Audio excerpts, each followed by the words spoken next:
there's a social practice aspect to awareness, that how we are in society as citizens needs to become like a spiritual or inner awareness practice, especially in the times when the data speed is speeding up constantly. So we are more and more exposed to triggering impulses more and more often.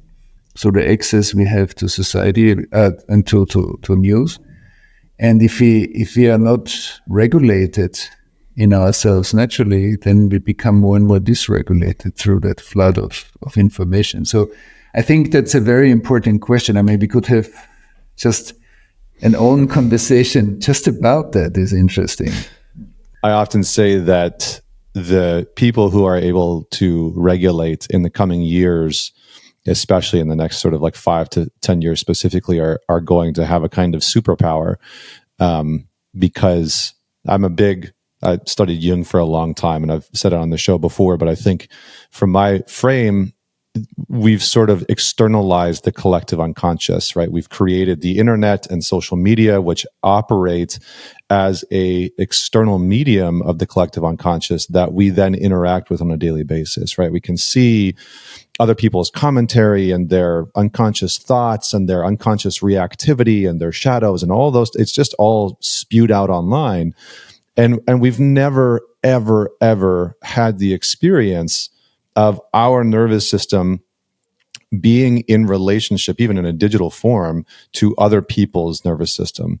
And I think one of the things that I hear as an undercurrent to what you're talking about is how I would sort of summarize it is that we share a collective nervous system, and that our nervous system is deeply impacted by the nervous systems around us.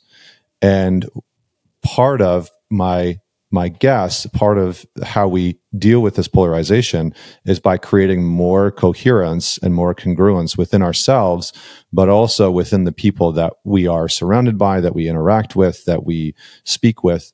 But I would maybe love for you to expand on that a little bit. Like, how do we deal with this polarization? Because I would imagine that this kind of leads us into the collective trauma healing. I would guess that those two things are interconnected. So how do we start to approach this collective trauma healing and this dealing with polarization, and where do we begin?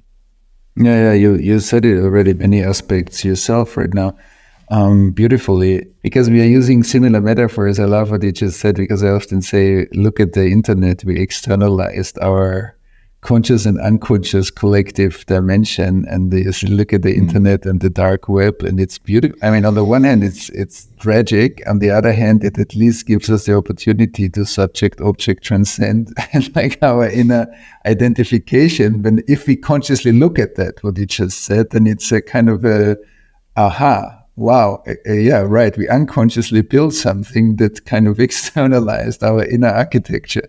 I find this always fascinating.